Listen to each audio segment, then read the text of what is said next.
Good evening. I'd like to call to order the regular town council meeting for Tuesday, June 28th.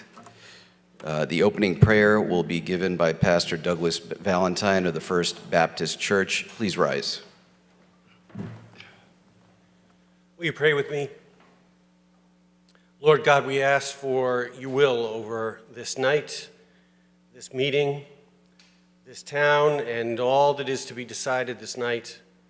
Lord, guide ears and tongues and grant wisdom, all these things that you provide for in Scripture, Lord, that you have promised. We claim those promises here this night. Your will in this meeting. Amen. We'll have the Pledge of Allegiance.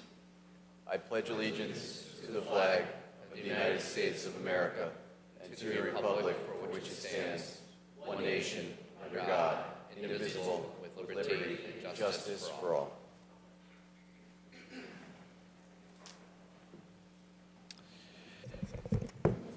Madam Clerk, would you please call the roll?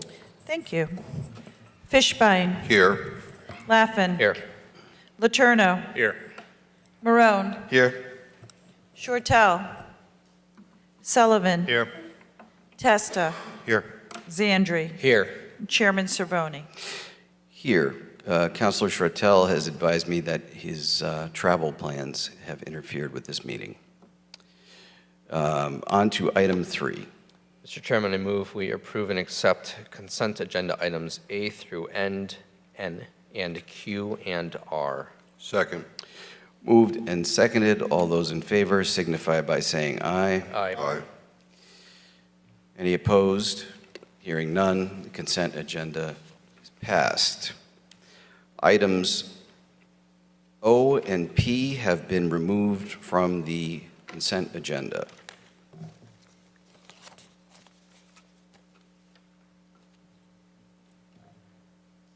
Councilor Zandri? Yes, I asked that the items be removed. I received a request from a constituent that wanted to know why they wouldn't be able to come up to questions. So I said the only way to get an item on the consent agenda discussed is to remove it, so I removed it. I don't know if they're going to want to come up and talk, but that was the reason that request the removal, so that discussion could be had. Thank you. Councilor Marone? Thank you, Mr. Chairman. This is not, so the Wallingford Historic Properties Commission 6 months ago wouldn't have been something that I thought would have been controversial, but apparently now it is. So in that spirit, before we appoint, I think we need to be careful about who we're appointing to these boards and commissions. So I think that I would like to make a motion, Mr. Chairman, that perhaps we put this on a workshop item so we can interview the candidates before we make an appointment. I'll second the motion. It's a motion and a second to move these to a workshop. Is there any discussion from the council on the motion? Yeah, I have a question. Councilor Testa? We have, I know, begun interviewing people for certain appointments, so I understand the precedent there. Where are we going with this? Are we going to start interviewing everybody for the celebrations committee? Are we gonna, I mean, we have committees and commissions all over the place. If I may? I'm just wondering where everybody sees this going. I had put these on the consent agendas because my perception was that there were 2 alternate openings, and I received 2 requests to fill the opening. So, as is common in our practice, I had put them on the consent agenda. With the removal, if there seems to be some question about these appointments, and we're going to conduct interviews, if there is some question or contention about these appointments, then I think they're better suited for a workshop than they are for a regular meeting. I guess to further answer your question, I don't intend this to become a regular thing. Any other comments from the council? Councilor Fishbein? I just want to address the precedent, because I believe the precedent is when there's a contest for a seat. The examples that I would give are the Housing Authority. We had more than one individual seeking that one spot. We had an opening for a regular member on the Historic Properties commission, and because that was a contest, because there was only one opening for a regular member, we interviewed for that position. I too have no problem, if counselors don't know the individuals, perhaps, and I had suggested this in the past, that as a matter of procedure, people have to submit resumes or some sort of, other than I'm interested, perhaps that would cut down on interviews, because then there's familiarity, oh, I know that person from this, whatever. But, that being said, if counselors want to interview appointees, I have no problem with that. So thank you, Mr. Chairman. Councilor Moreau. Just to clarify my motion for Councilman Testa, I wouldn't envision us interviewing folks for every commission, but I think in this case, because we've heard several hours of testimony with regard to this particular committee, I think I'd just like to get some background on folks and see where this is going. So this is effectively a motion to table the item. Is that correct? Correct. Okay. Is it specifically a motion to table until after workshops, or is it going to have to be resurrected? Because there has been a lot of controversy with regard to this commission, and I don't, they have two alternates that are open. I'd like to see the work of the commission, go on. I don't want to see this thing, delay appointments and that kind of stuff, so. Certainly. I think we'd be tabling to a workshop for interviews, which we can, the clerk can poll the council tomorrow for calendar availability.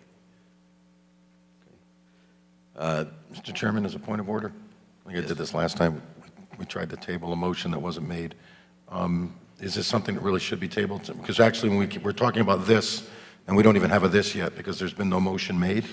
So something should reference the two agenda items that we have not addressed yet, just so that we're on the right page. I don't think we can table something if it's not on the table. Well, my motion was to conduct a workshop of these candidates, so I guess that would address O and P, not necessarily to in favor of the candidates. Yeah. Okay. I'm just talking about the term table, that's all. All right. So then the motion is to schedule a workshop. So there's nothing to table then. Councilor Zandri. So just for my own edification on this, and one of the reasons I'm interested in the motion, if other candidates were to come forward between now and the workshop and submit their interest to the council chair, would they be considered under the same workshop, or are we only considering these two people?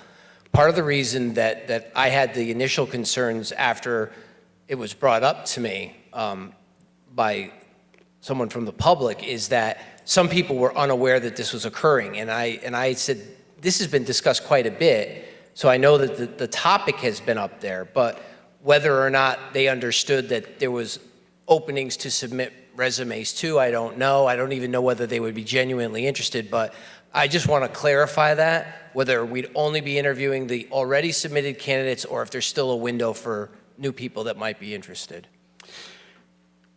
I would suggest that that there's nothing that stops anybody from continuing to express interest or new interest. Okay, good. That's good to know, because this way it's clearly been identified and nobody later could come back and say, well, gee, I didn't know. If this motion should pass and we're holding a workshop, it's more opportunity if they're interested. That's clear. Thank you. Thank you. Councilor Fishbein. I just want to that point, for the first time since I've been up here, I actually was watching government TV one night, and they were actually advertising for openings on the commission. I've never seen that before with any group in this town. So people say they didn't know. I mean, I think the town went over and above, but. Oh, I'm not suggesting that they haven't, but people are always like, I didn't know. So now we've made it clear twice. All right. Any comments from the public? Yes, ma'am.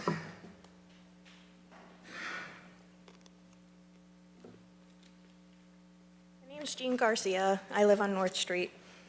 In a thank you letter to the editor of the Record Journal, Ms. Bashir stated that they were currently seeking Wallingford residents who were interested on the commission. Then on the public website, on the town website, under the Historic Properties Commission, this was also posted. So how people don't understand that this is out there, when I found 2 examples, and I feel that because I am part of the trust, that certain public people who like to post things in public forums or the newspaper have something against me and they don't know that, you know, we all have the same agenda here, which is to make sure that these buildings are taken care of. And I've been wanting to extend an olive branch to the commission. Now, the reason why that has to happen, I don't really want to go into, but I just think that the fences need to be mended. And since I am new to the board and I have no preconceived notions of who anyone on the commission is, I don't understand how, you know, this is being tabled and going to a vote. And I have to go through an interview process. Thank you. Any other comments from the public? Madam Clerk, would you please call the roll? Fishbein, Yes. Laffin, Yes. Letourneau, Yes.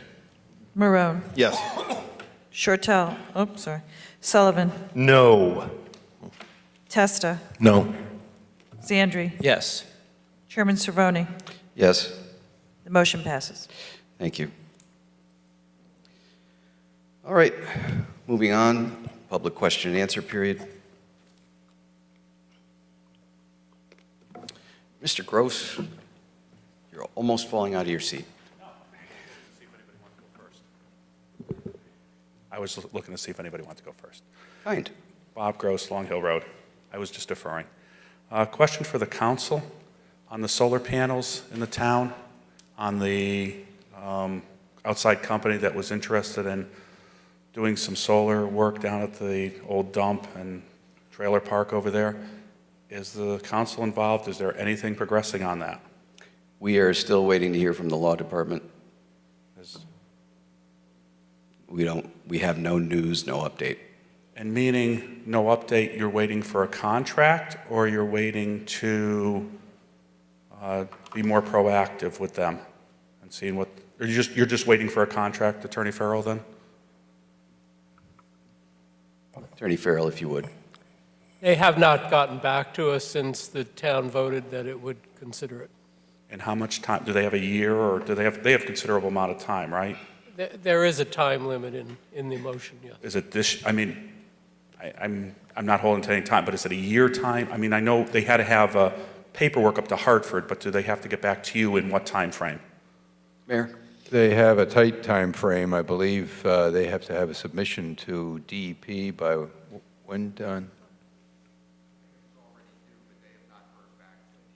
Okay, they had a date of sometime in June to submit their proposal to DEEP, and they have not heard back. So I believe they're still doing their due diligence, but they need to hear back from DEEP, whether they're chosen or not. And I would hope that, I mean, it's like a broken record, the council, who, when it comes back to the town, after the town attorney looks at it, it goes back to the council for approval? Yes. I would hope that the council, who has some say in this, would take more than just a passive role and get rent on this. I would hope that the community, the town council, would hopefully partner in with these people if they're doing this, right? And you make the initiative if they come forward once you know they got approval from DEEP.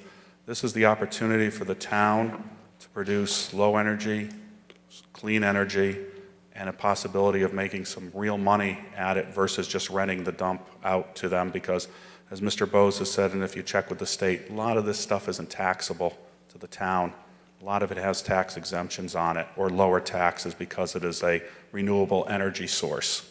And Mr. Bose is nodding yes. So the way to make money on this is to be a partner and produce the energy, and hopefully the council will spend some time with this initiative, because this is the ability for 20 years or more that you could be really seeing some real dollars. Thank you. Mr. Morgenstein?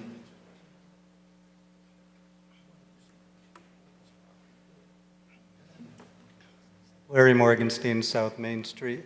It's been a while now. I believe it was in the ordinance committee meetings that you, at the council, discussed the POCD and the implementation committee. Where is that going? When will that be discussed again and brought up? Once the POCD was passed, I sent a memo to all of the boards that have appointing authority for their recommendation or appointment to that commission. As soon as we have, I think I gave them till the end of July, so as soon as we have all the names, we'll then appoint that commission. So did it pass? Did I miss? I didn't know that there was a vote taken that the council was going to go through with the implementation committee. The council doesn't need to vote on the POCD. The Planning and Zoning Commission adopted it. Okay. And once they adopted it, we didn't remove their recommendation. Okay. And so the committee will be appointed. Okay, that's good news, so we can move forward. Thank you. Anyone else?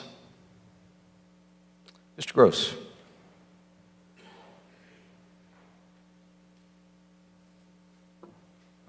Bob Gross, Long Hill Road, for the controller on pension fund.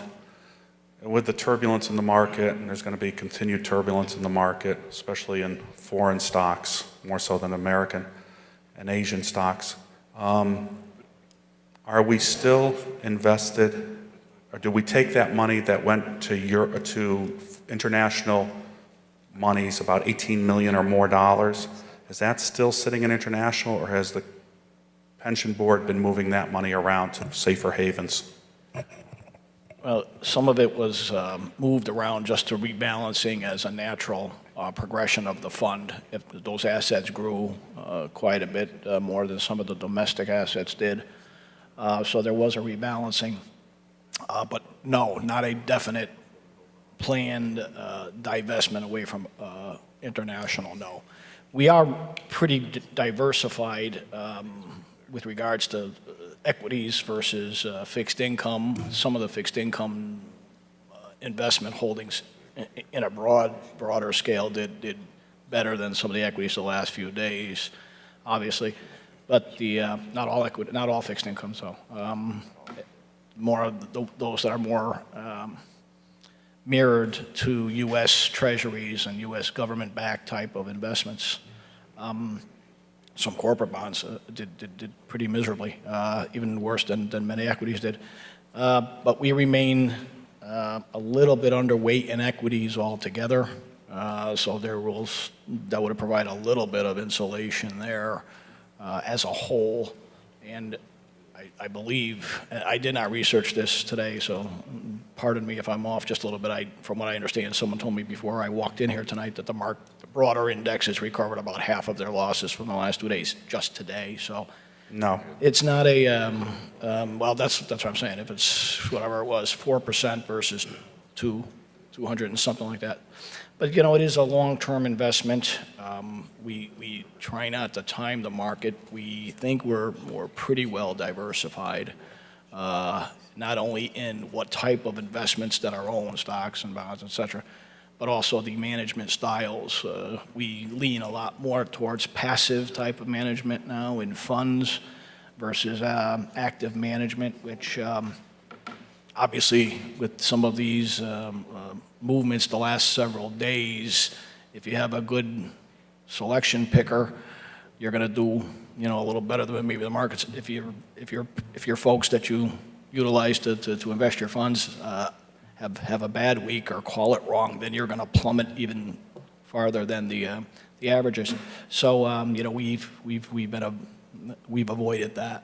And the whole question was whether we are staying as much into the international, because now June 30th comes.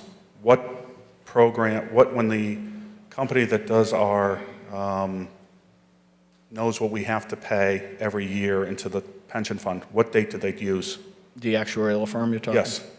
The actuaries, by their standards, by their professional standards, have to evaluate a pension plan, the assets at your fiscal year end to meet governmental accounting standards. In this case, obviously, which is a June 30th year end. Right. So I'm just, again, this could mean, this puzzled looks up there, what happens is the market's turmoil right now, as their equity is down, and it was down, it was only up 2% in America today, but it was down 6 or more before, so it's not half.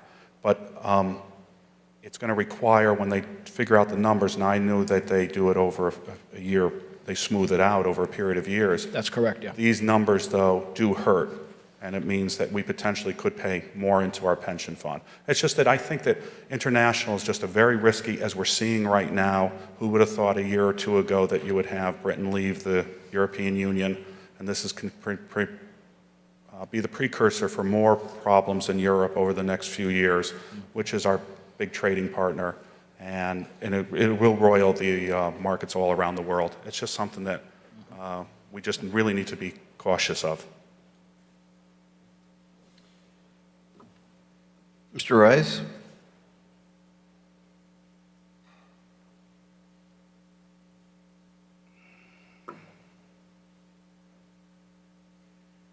Ray Rice, 96 Pearson Drive, Wallingford.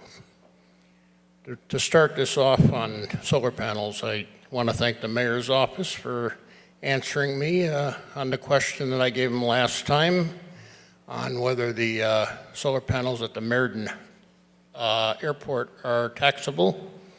His answer was they took out a permit and most likely will be taxed somehow or other.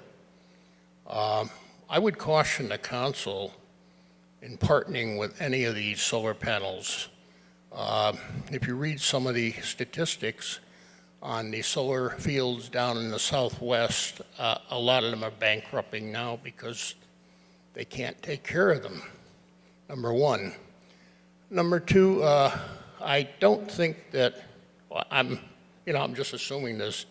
We have a contract, I believe, with a provider for our electric division, and I don't know how that would intermingle with our contract, or it would void our contract. I'm just saying I don't know because I haven't read the contract. But the only benefit I can see to the town is renting the space. And I don't know how much money you're going to get for renting the dump. So I'd caution the council into looking into that further. Thank you. Thank you. Any other comments from the public? There being none, I close the public question and answer period. On to item 6 on the agenda.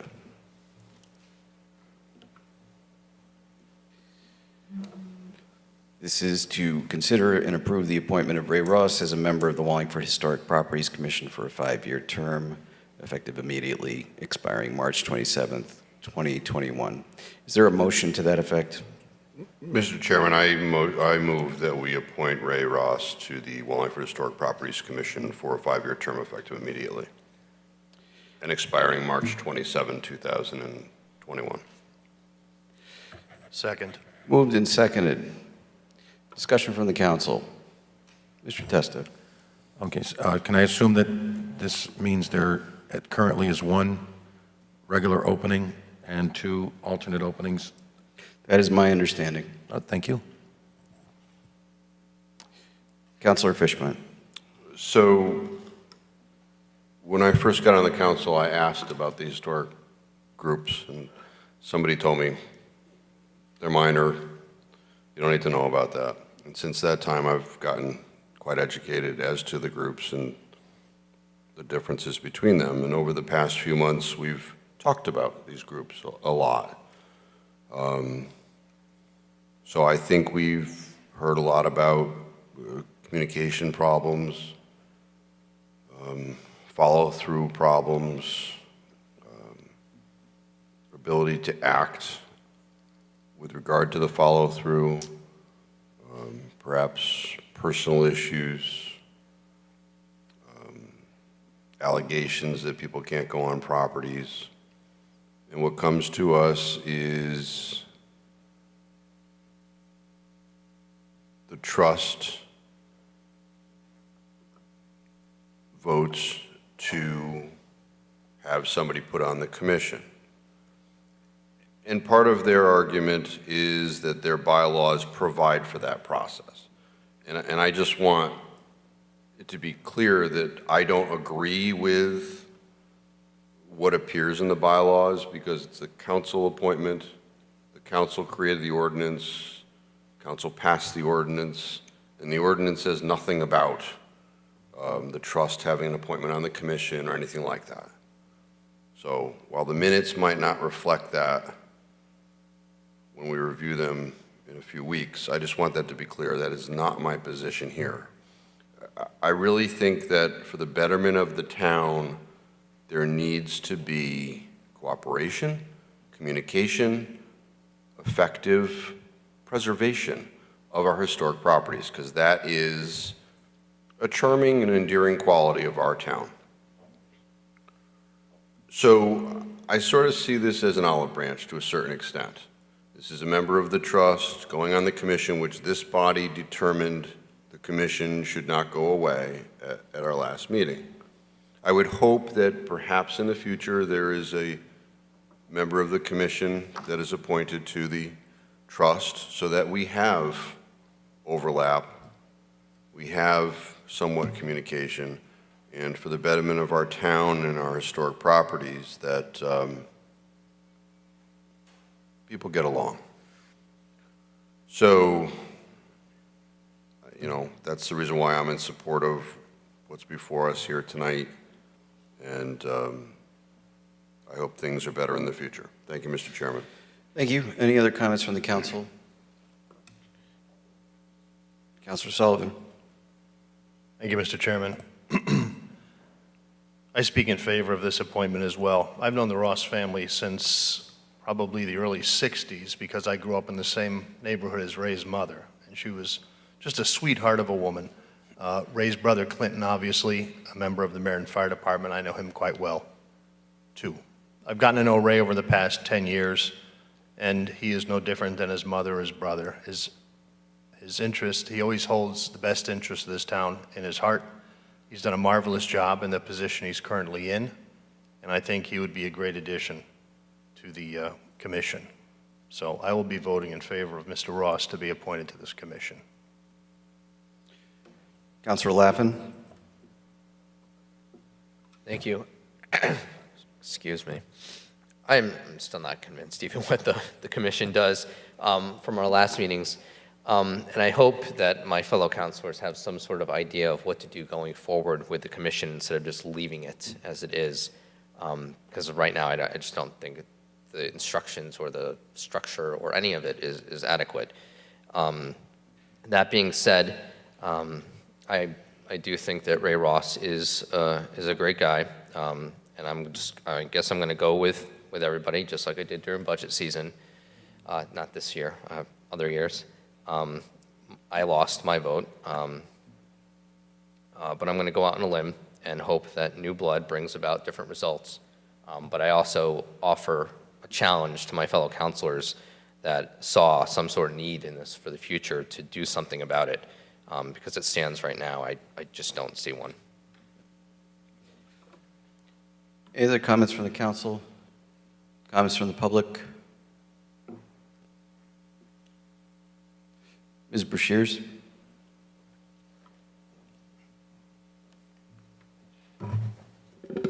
It's Candace Brashears, 90 North Airline Road. I chair the Historic Properties Commission, as you know. I do want to say that when Mr. Ross and myself were both interviewed for the regular position, it was the trust who had demanded that Mr. Ross be placed on the regular membership. There were 2 alternate openings. The Historic Properties Commission never had any issue with Mr. Ross coming onto the commission at all, and we're ready to welcome him in, except that the normal process, certainly with us and I believe with most commissions in town, is that he would start as an alternate and go from there. Now, in our commission, and it has always been that way, and it says so even in our regulations, that all members that are present vote. So whether it's an alternate or a regular member, the voting part doesn't matter at all because they all have an equal voice and an equal vote sitting at that table. And I believe that Mr. Ross had commented that the trust said he was to have the regular seat in order to have a vote. So I do want to make that correction that it's not, we weren't saying no, we were just saying start where everybody started as an alternate from there. So that's what I wanted to say there. Thank you. Thank you. Any other comments from the public? Mr. Gross.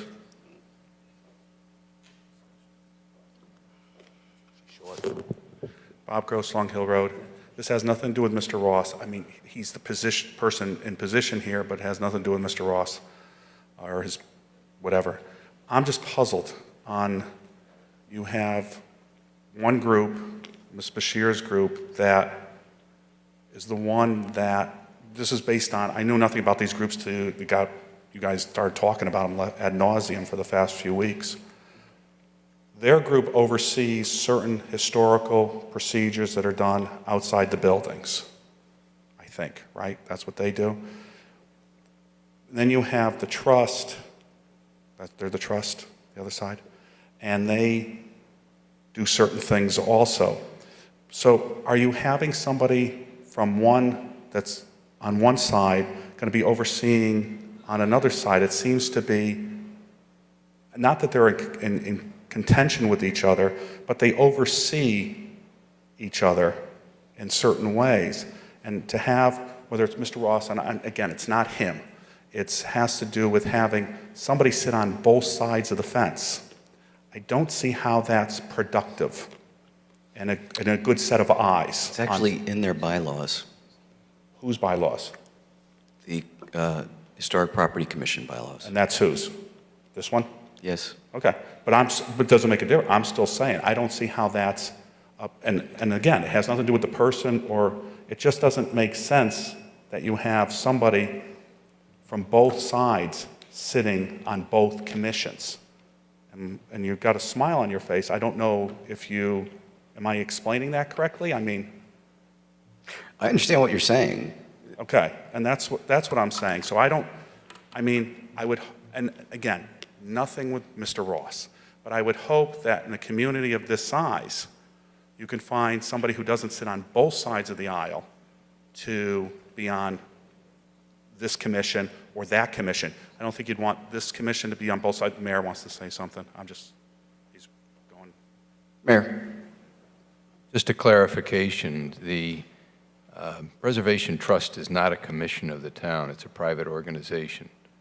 So it's not two commissions.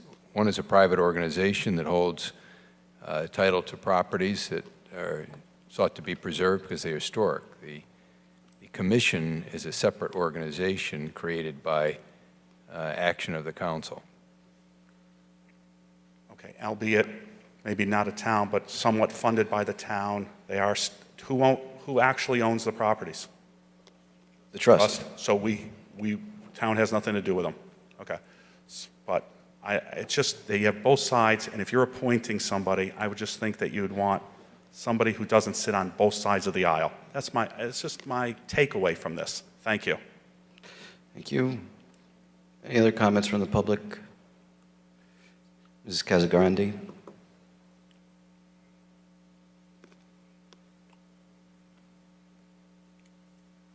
Lucille Casagrande, Turnberry Road. I have a question, and I sometimes feel that the older I get, the dumber I get, because my questions seem to be sort of simplistic. But I'm struggling with the thought that 2 weeks ago, the trust was wanting to disband the commission, wanting to get rid of it completely, seeing no point in having the commission any longer. And now we have 3 members of the trust, who I don't know, Ray I know, and I'm sure he's totally qualified and his heart's in the right place, but I don't understand why, if I wanted to disband a group, thought they were of no value, why 2 weeks later I'd be fighting to get onto that group. I mean, I hesitated to ask this question because it sounds really sort of, as I said, simplistic. But common sense-wise, I don't understand that. If I were here 2 weeks ago saying, we don't need this commission serves no purpose, this commission should not even exist, let's get rid of whatever it was, the ordinance, I sometimes get lost in the legalese of Councilor Fishbein, but I don't understand that. I don't understand that. That's my question.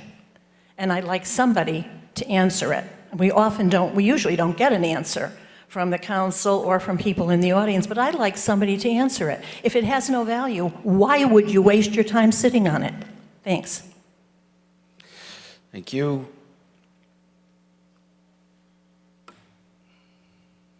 Good evening, my name is Richard Straub. I live in Cheshire, Connecticut. I'm secretary on the trust, and in my statement 2 weeks ago, I reminded the council that the trust never proposed that the commission be disbanded. What we did in a letter that was sent late winter was request a seat on the commission. So I want to clarify the statement that was just made. It's not true. Thank you. Ms. Tada.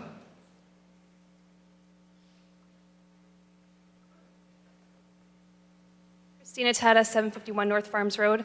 I think from my understanding that a major purpose of the commission and possibly why it was started in the first place was to get grant money for the trust for the preservation of the properties. And if so, and if that is currently a main function of the commission, then I think it would certainly be appropriate for the trust to have representation on the commission. And I think that Mr. Ross would be the perfect person to do that. He certainly has a vast knowledge of the historic properties. I know he's taught me a lot about some of the historic properties that I didn't know.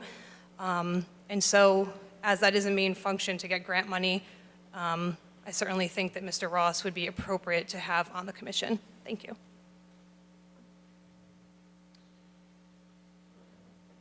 Mr. Morgenstein.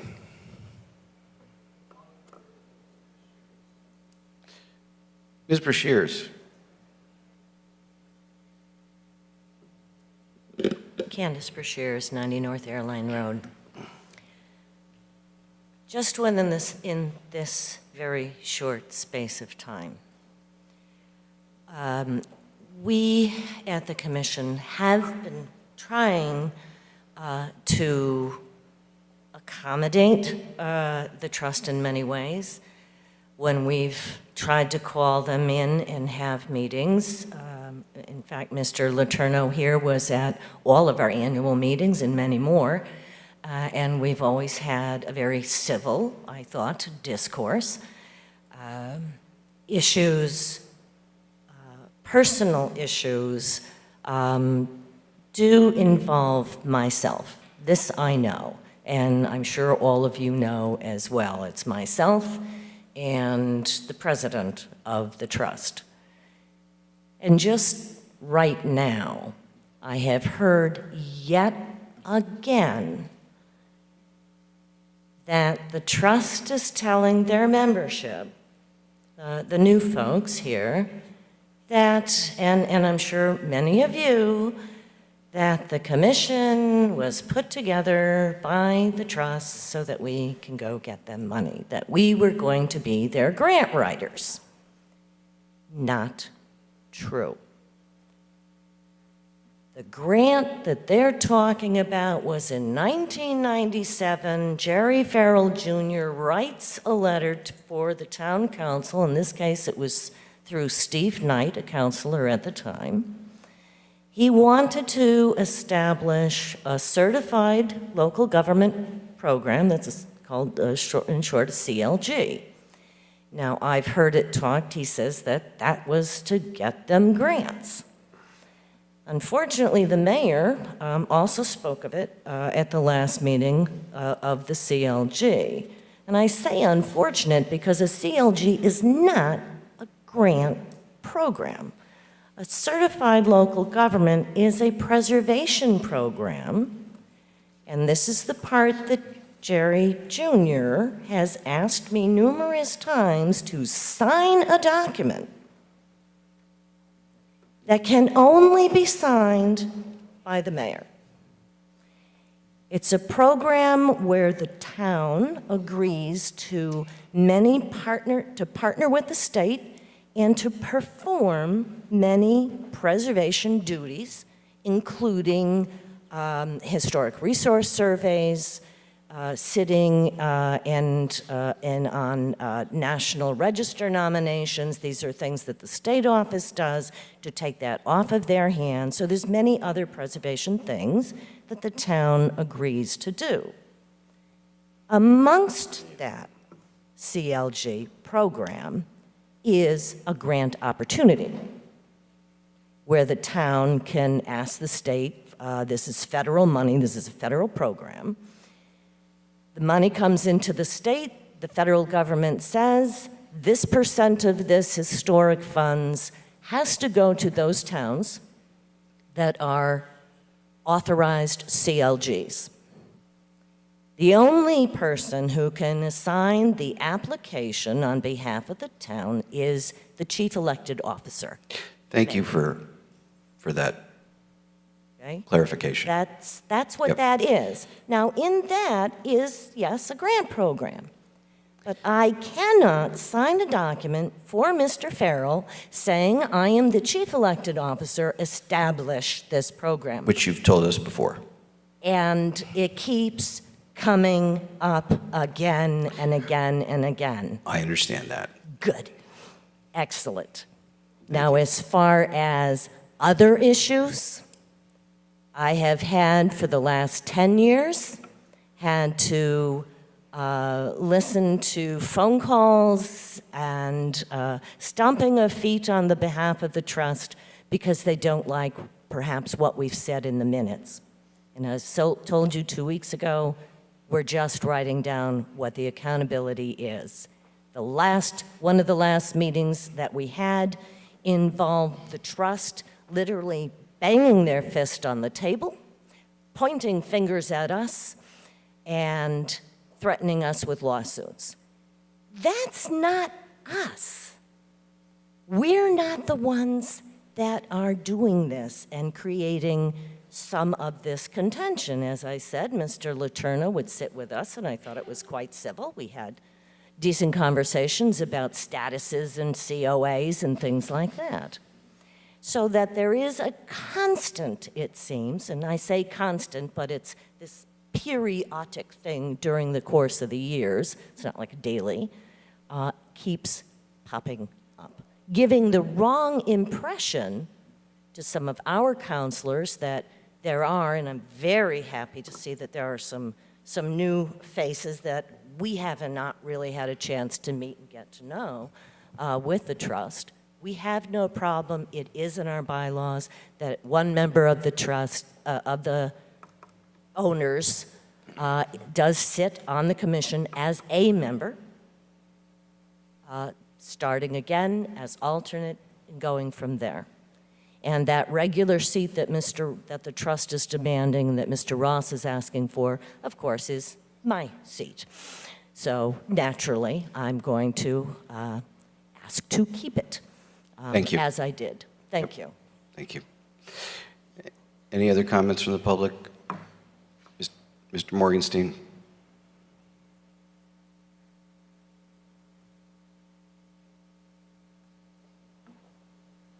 Larry Morgenstein, South Main Street.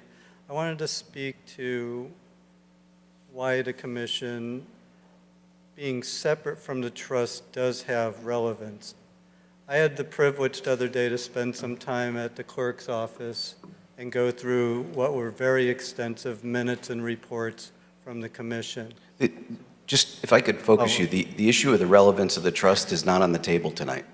The commission, thank you. The commission. The separation is what I'm addressing, is Oh. that the oversight. And I'll take the example of the project with the fence. And that was a long, drawn-out process, and I think everybody had in mind doing the best job they can. But it became a long process. There was things probably out of people's control. But going through those minutes, what I saw was a meticulous detailing by the commission with the trust. There's pictures chronicling, I believe the fence was initially put up in 2014. And the trust took pictures. The commission took pictures. And they sent a questionnaire to the trust, and they were very thorough in saying, these are issues we see with it, because their mission is oversight to the exterior and grounds. So this was entirely appropriate for them to be doing. And in those pictures, you could see in those initial putting up that the fence was not straight. It dipped in areas. There was technical issues where it wasn't joined properly. They did their due diligence and pushed for that. Their job was to make sure that that grant money and the integrity of the house and the surroundings was done as best as possible. Unfortunately, it became contentious, and that's what's really disturbing about this, is that it has led to this.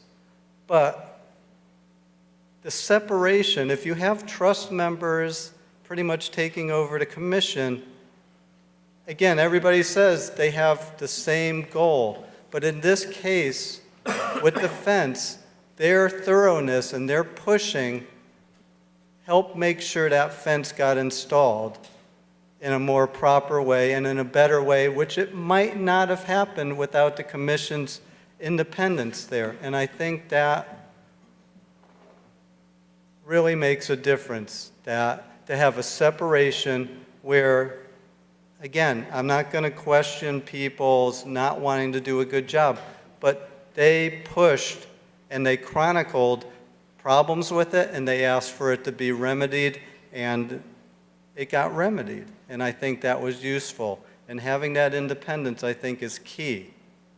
That might be lost if there is that mixture. And I think that oversight is important in that sense. Thank you. Thank you. Mr. Gross.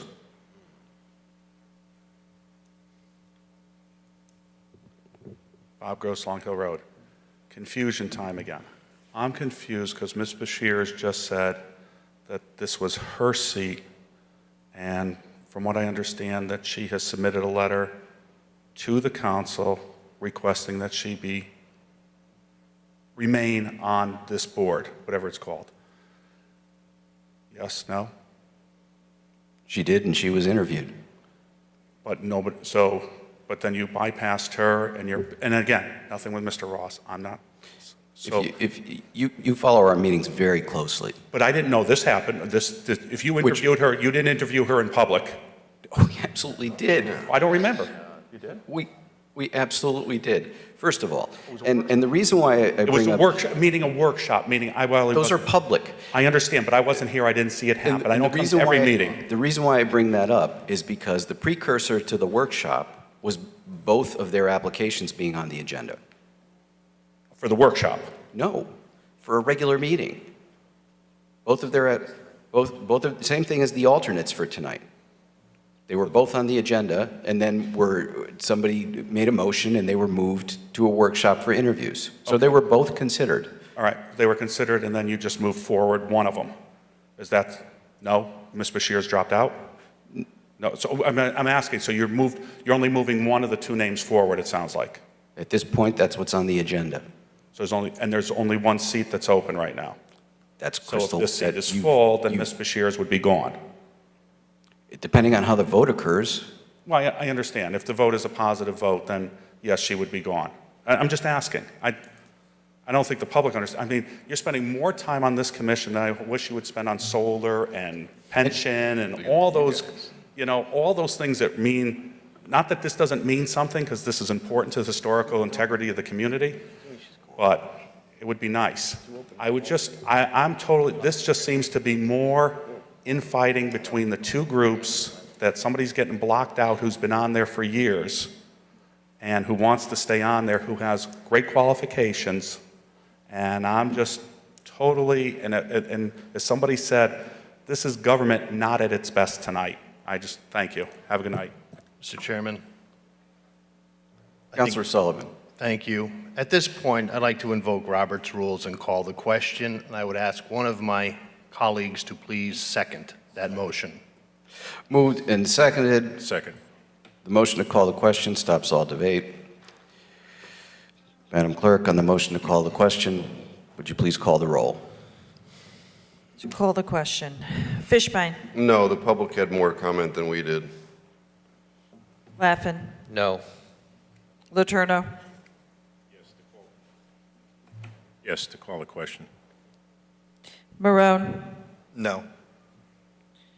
Sullivan. Yes, because we're rehashing something we talked about 2 weeks ago over and over again when the agenda item is an appointment of Mr. Ross. So your vote is yes. Thank you. yes. Thank you. Testa. No. Zandri. No. Chairman Cerrone. Yes, the motion to call the question fails. Any more comment from the public?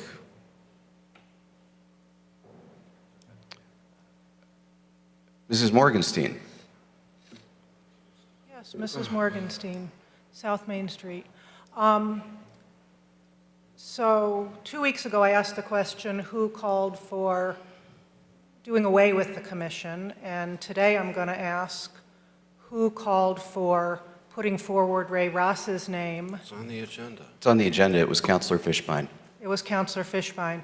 So what is the process? Is it the council, having interviewed the two, does a vote and decides that they just, I don't understand the process. A week before the meeting, Uh-huh.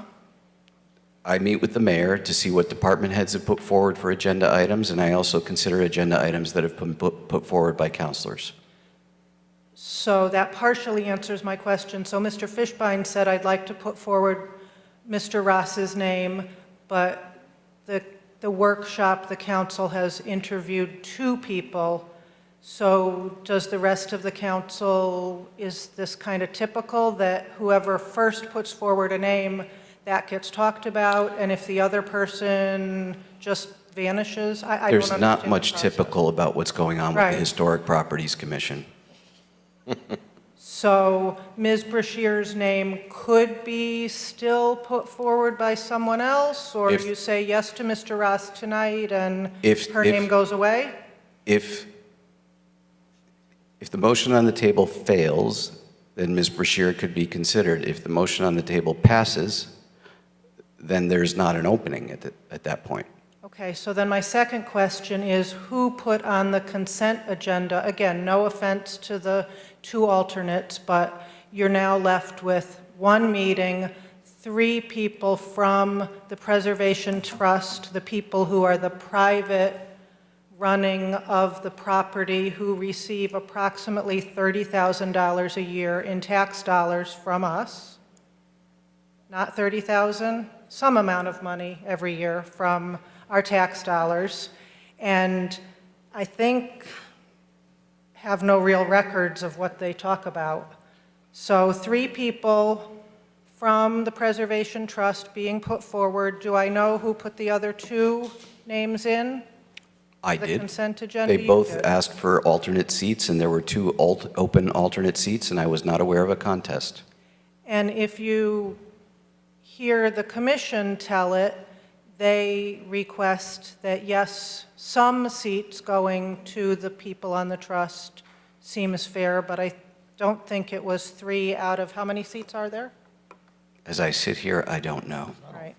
So I think the council, in putting forward Mr. Ross and putting forward the 2 people that are already on the trust, has perhaps inadvertently pulled into, as we all kind of had, this process of giving the trust a lot of people on this commission, which 2 weeks ago was requested to be disbanded. It is quite a hot mess.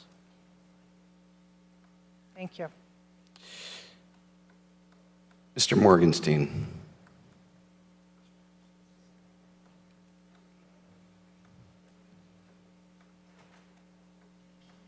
I'm sure that probably at this point, everybody else is just as confused. I always thought that there was two candidates for this position. It was Ms. Brashears, whose term was expiring, and she, as far as I know, had expressed a desire to continue. And then Mr. Ross, and again, I will say, as other people has, this has nothing to do with Mr. Ross. He's a great guy, does a lot of good stuff. I'm not sure where Ms. Brashears, how she disappeared in this process from being considered for being reappointed. She brings great experience to the table. She went through her resume extensively at the meetings. She is a real resource. I just don't understand why there's only one candidate for this one spot. Does anybody have an explanation? Nobody else advanced the other candidate for this agenda. I'm pretty sure, well, as she said earlier, she submitted a letter in a previous meeting. And she was on a previous agenda and she was interviewed. And why would that take her off then, when she had put on? She didn't withdraw or say, move on without me. Why would it disqualify her from further consideration at that point? Another counselor could have put her on the agenda. Well, let's consider maybe as a point of order, she didn't understand that. Again, maybe somebody could have asked or, but this is where we are at this point. You That's have correct. two candidates. Well, no, there's one item on the agenda.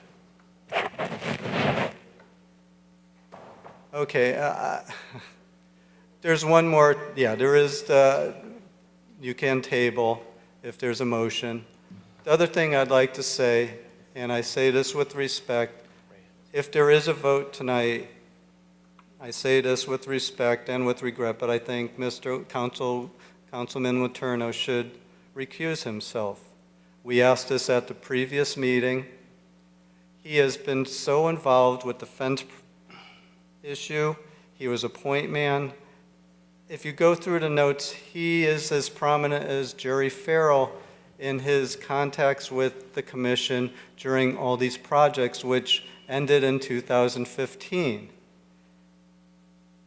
I read through these notes. He was part of, unfortunately, the contention. I could read you a paragraph in those notes. When Ms. Brashears brought up being threatened with a lawsuit, the name that is attached on those notes is Mr. Letourneau. I think at this point, it got contentious. I don't know motivations. I'm not going to question. People get mad. I have never threatened anybody with a lawsuit in all my life. I'm asking Councilman Letourneau, it was a long project. You did the best you can, but tempers flare and stuff. Can you really say at this point that being human, it got out of hand? Do you really feel you could be impartial? Do you want to take that chance? You could trust your colleagues here that they'll make the right decision, but you were involved personally in this. And again, I'm not implying fault. We're actually at the limit for public comment for this agenda item in terms of time. Okay, I've made my point. Thank you. With that, we have a vote. We have a motion on the table. If you could please call the roll. Mr. Chairman, I have a question, if I may. Certainly. So I guess I'm a little confused as well, only because I'm trying to remember what we did the last time that this was up for discussion, because I distinctly remember at that meeting we had both candidates to consider and both were on the table. Now there's only Mr. Ross to consider because no one else put Ms. Brashears forward. That's a departure from the way we had done it at the prior discussion, even though it got tabled. Well, just to be clear, it's very uncommon that we have two people on the agenda for the same position. So this is not with great precedent. that there are two nominees on an agenda for one position. Because so I guess my concern is I have no trouble supporting Mr. Ross at all. I guess my trouble comes is up until now, I wasn't aware that it was going to eliminate Mr. Shears from the committee. Okay. And I hope that everybody else up here understood that as well, because I didn't until now. So it may be my own short-sightedness on the way that this was set up. That's noted. Thank you. Yep.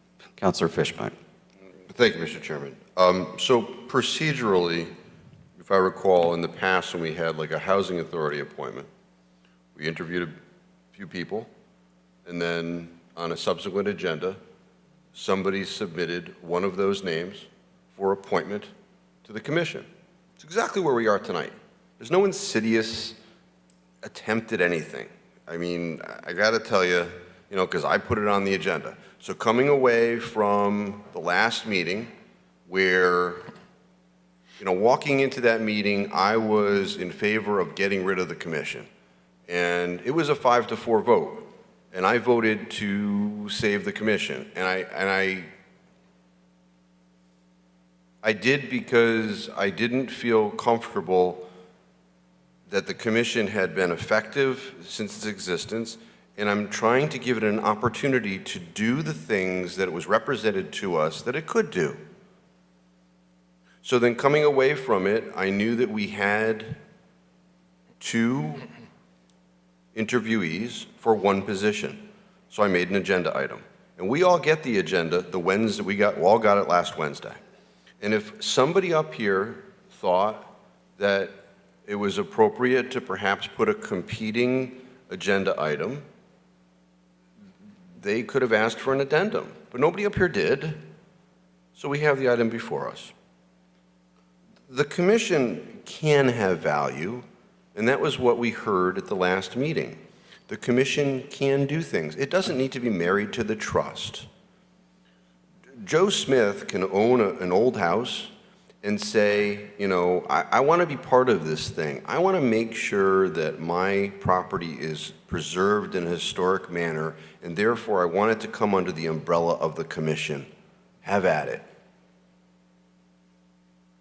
That is an opportunity that the commission hasn't utilized, but could.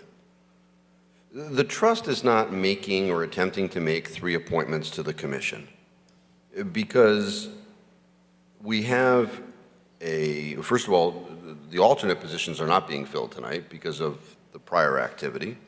But the open appointments on the commission are a regular member and 2 alternates. And I got to tell you, the ordinance calls for a body of 5. That's what this council, some council in the past, when they passed the ordinance, said the commission is going to be a body of 5. Regular members and alternates on top of the 5. A regular member has voting rights. The commission can't in and of itself create new rules and say that alternates now can vote, because all you're doing is you are diluting the power of the individuals that are regular members as authorized by the ordinance. When this body is authorized to create a body of 5, and you say that 6 can vote, it becomes not a 1/5, but a 1/6. I don't care what bylaws are out there, but unless it's approved by us, ain't happening. You can't change your voting powers by your own bylaws. And the last thing is, as I mentioned before, we almost got rid of this commission. And I got to tell you, with me, you're on like double secret probation. If I'm giving the commission a chance, and the next time it comes up here, and I'm going to be the deciding vote, if the commission has not been effective in doing the work that it's supposed to, and it's still fighting with the trust, it's going away. At least I'm voting that way. So, then it's not a secret. Thank you, Mr. Chairman. Okay. Can we call the roll, please? Certainly. Excuse me, Mr. Chairman, could she read the motion again? It's the same as what's on the agenda. Okay, thank you. You're welcome. Everybody's good? Yes. Thank you.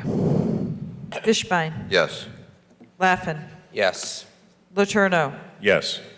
Marone. Yes. Sullivan. Yes. Testa. Yes. Zandri. Abstain. Chairman Savoni. Yes. The motion passes. All right, item 7 on the agenda is to conduct a public hearing to approve applications received for the Neighborhood Assistance Program of 2016. Mr. Rowe, before we seek public comment, can you give us a summary of this program?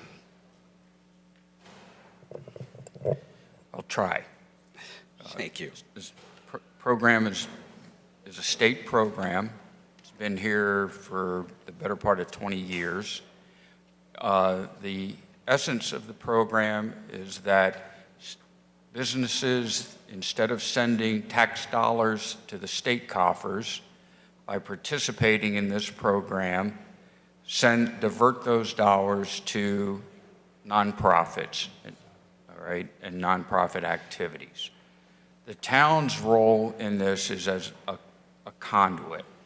We solicit applications, we assemble the applications, we prepare the list, and ask the council to conduct a public hearing, at which time, or after the public hearing, we then ask for the council to pass a resolution saying public hearing was conducted and the list is presented is approved for submittal to the state. Am I forgetting something, Craig?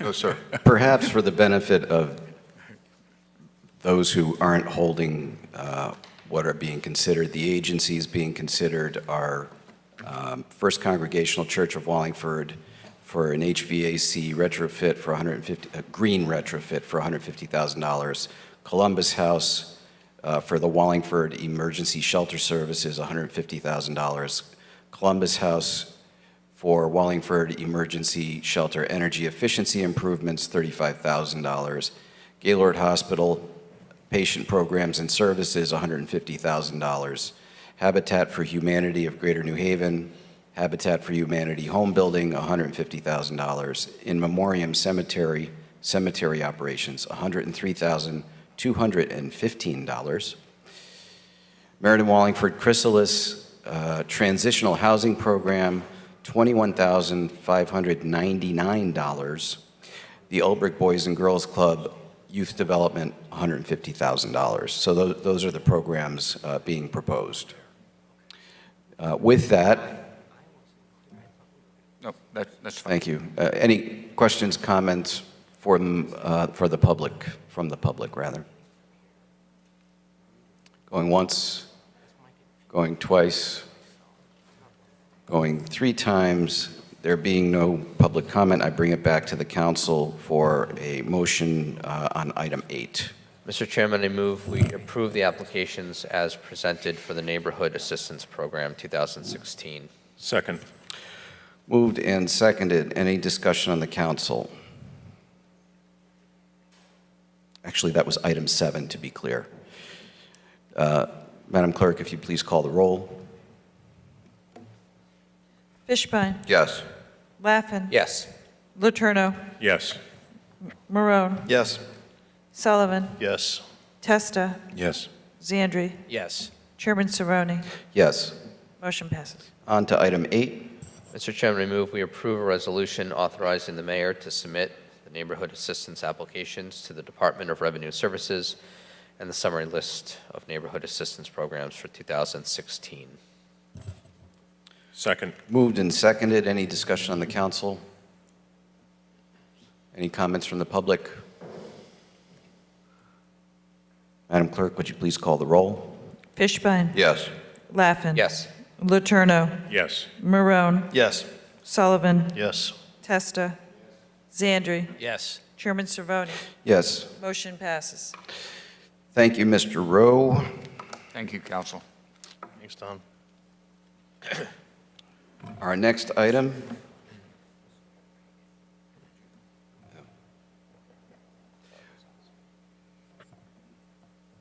before we go on to the next public hearing, I neglected after item number 6 carried to swear in Mr. Ross. Mr. Ross, would you please come forward to be sworn in by the clerk for your new appointment?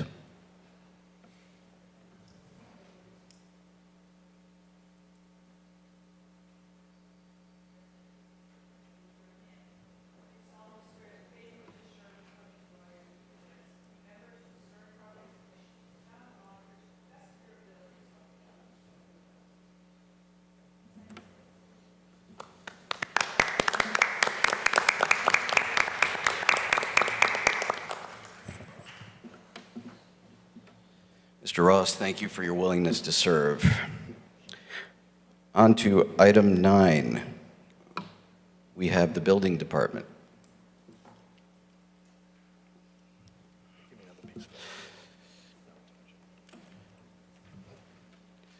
It is, I think it's your first appearance since the budget, right? At a public meeting of the council. If you could remind us who you are for the record. My name is Justin Rossetti. I'm the Wallingford building official. I was born in Yonkers, New York, and I'm going to try to keep this under a New York minute. Well, the last time that we talked, we spoke about changing the permit fees. Right. That was before the ordinance committee. Yes. Now you're back and you're in front of the public for the meeting at large. If you could, in your New York minute, plus 30 seconds, explain to the public what's happening to the ordinance. At your pleasure. Thank you. The reason that I'm proposing this change is because presently we have a schedule of $18 for the first 1,000, then $12, and then every subsequent for every subsequent 1,000, and then we have to add 26 cents per 1,000, and we're inundated by nickels, pennies, and dimes at the counter. And we have to constantly run out for extra coinage. My proposal of a flat $14 per 1,000 with a $2,000 minimum. Sure. It's a one-step process. It makes the calculation easier and eliminates the need for coinage at my cash drawer. And that's basically it. Great. Thank you very much. Thank you. With that information, are there any comments from the public, questions from the public?